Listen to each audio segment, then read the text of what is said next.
You're listening to the Monday Night Community Show with Daniel on BRFM. This is the Daniel Monday Night Community Show on demand through YouTube. Thank you very much for choosing to listen to us through this method. If you'd like to keep up to date with when I add new interviews, then subscribe to this channel. And we're next going to be talking to Tim, the Animal Control Officer. Tim, as always, it's great to have you back here in the studio. Thanks, Daniel. It's always nice to be up here. Now, I understand that microchipping for dogs is being made compulsory next year. Can you tell us a bit about this? Yeah, I can, and this is a really big change in legislation, and it affects every single dog owner stroke keeper. As from the 6th of April next year, every single dog aged 8 weeks or above, by law, must be microchipped, which is a permanent form of identification. Just to explain the difference, it is still currently law that a dog, when it's out and about, has a collar and tag. The tag ID tag with contact details so that if a dog is found, it can go back. But one of the big problems that we've always had is that dogs that we pick up as stray dogs generally weren't out for a walk. They made an escape from someone's home or garden, and people don't normally have a collar on when the dog's in the house, and so there was no ID. Microchipping, for anyone that doesn't know, is a small, it's about the size of a grain of rice, electrical implant that goes between the shoulder blades of the dog. And that then is a permanent form of identification. We carry scanners on us. You scan the information, and then through a central database you can find out the dog's details, who owns it, and how to get the dog back to the person, which is really, really very important. Is there a fine if you don't get a dog microchipped? Yes, there is, Daniel. I mean, as we were saying, this change in legislation comes into force on the 6th of April next year, and as I said, from that point onwards, any dog over the age of 8 weeks old has to be microchipped. And yes, there is in fact a penalty if a dog isn't microchipped.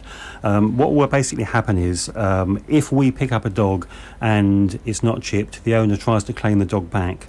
They will be served with a 21-day notice, which is a period of time in which they can then get the dog microchipped. Failure to comply with that notice, so if after 21 days the dog is still not microchipped, that then becomes the offence, and there is a fine of £500 for not complying with that notice. So what about making sure the details are up to date? This for me personally, in the job that I do and with the stray dog service, is one of my huge bugbears, and something which I think is crucial to this whole thing working. I don't care how many dogs are microchipped, if the details on the chip are not up to date, it's as good as useless. You know, why stick a needle in a dog if you're not going to keep it up to date? So this really is very, very important, and it's quite simple. When you get a dog microchipped, obviously you supply all the current details. If you pass the dog on to somebody else, or you move home, change your telephone numbers, just simply get those details updated. And again, failure to comply with that. So if you've got a dog but you haven't kept the details up to date, again you'll be served with a 21-day notice to do that. And again, if you don't comply with that, then yes, there will be a fine for you. We're talking to Tim, the Animal Control Officer here at the Monday Night Community Show. Tim, how long has the person got to get their dog microchipped if they get one after April 2016? Well, from the 6th of April, that is it. That's the cut-off point. So your dog needs to be microchipped by that point. And if you get a new dog or buy a dog after that point, it should already be microchipped by law. All dog breeders, once the puppies are of the age of 8 weeks, have to get them chipped before they sell them to you. So all dogs at that point must be done. And if they're not, and you're caught with a dog that's not chipped, then as I say, that 21-day notice will be served on you. But to me, it just makes so much sense. It's a fairly painless procedure. It's no worse than getting a dog vaccinated.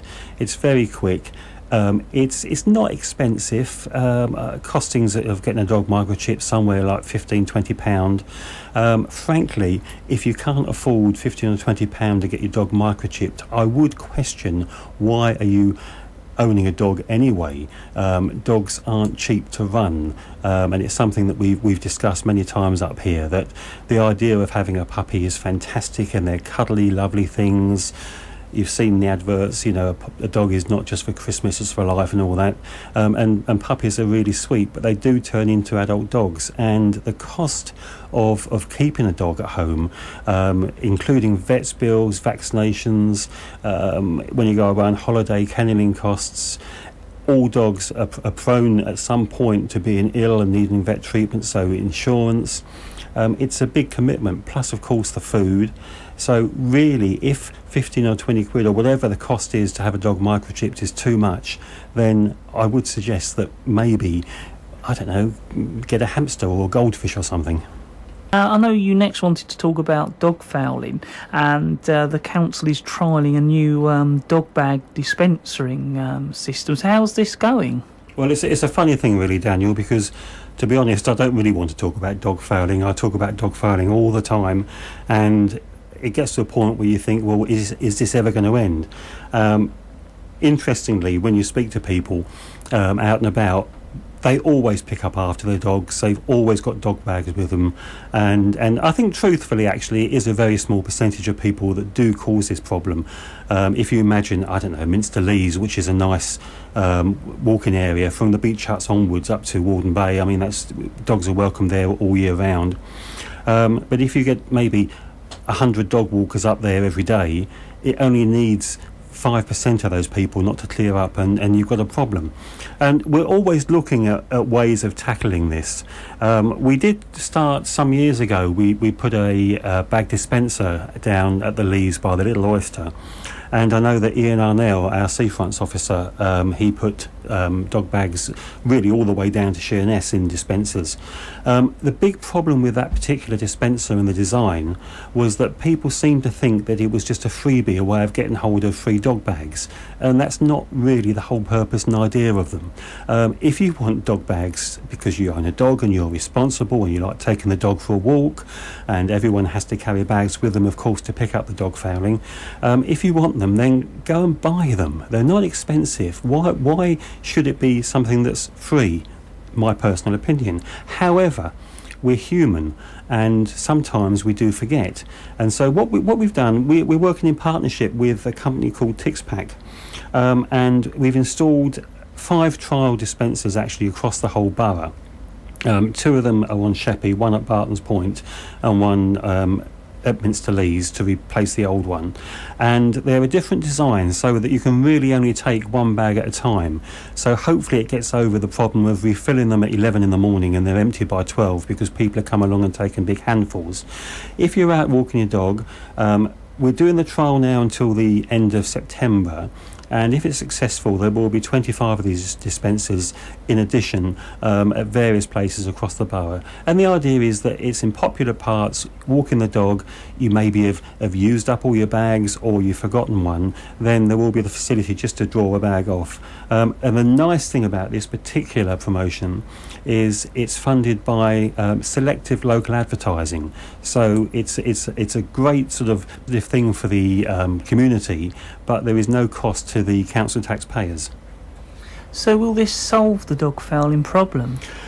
Oh, your guess is as good as mine, Daniel. I mean, you're a dog owner, I'm a dog owner, we're all responsible. I really think there is just an element of people who, we've got the darker nights drawing in, unfortunately, and they're out and about and they just really can't be bothered. And to me, it's so sad because we live in a beautiful part of Kent. I'm passionate about Swale in general and the island in particular. I was born here, I was brought up here. We've got some fantastic areas to walk dogs, great history, really nice people. Why should just a few people spoil it for everybody? But we still get complaints about dog fouling, and I just think it's time that we as a community said to all dog walkers, look, if you've got a dog, enjoy it, but for goodness sake, please be responsible with it. So I'm hoping it will help towards it. But we also need a lot of help and input from the community and from other dog walkers, just to encourage people to make sure they clear up after the dogs. We do our bit. There's myself. We have our community, the police community safe officers. We've got the KCC wardens, of course, out and about talking about this. And I think that the main thing is, this is our community. Let's all work together to solve this problem for once and for all. Another subject that I know we normally cover is the stray dog service. The stray dog service, Daniel, is a big part of my life, actually, and we are having some very good successes with it at the moment. The number of dogs who we have to take to the kennels and remain unclaimed, it has dropped dramatically, and it ties in really nicely with what we was talking about earlier on about microchipping.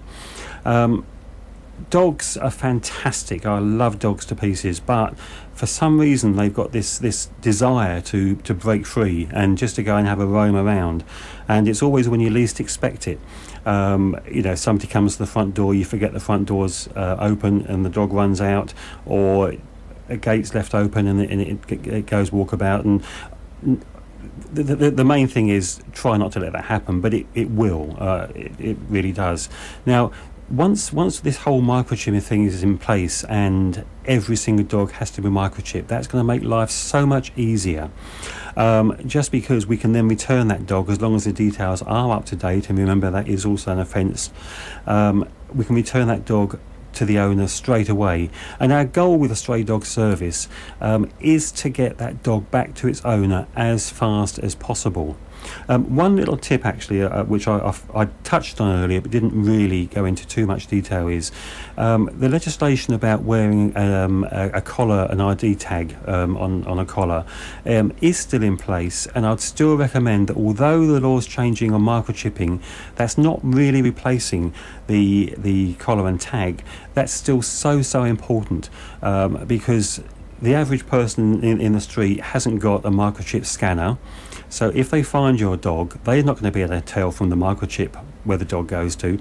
But if you've got a name tag on it, that dog can get home a lot easier than calling out the council.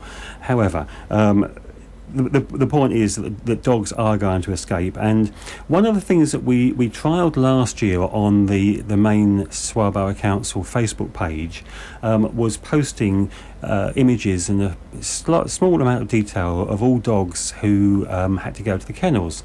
And it became so successful that we launched our own standalone Facebook page earlier this year.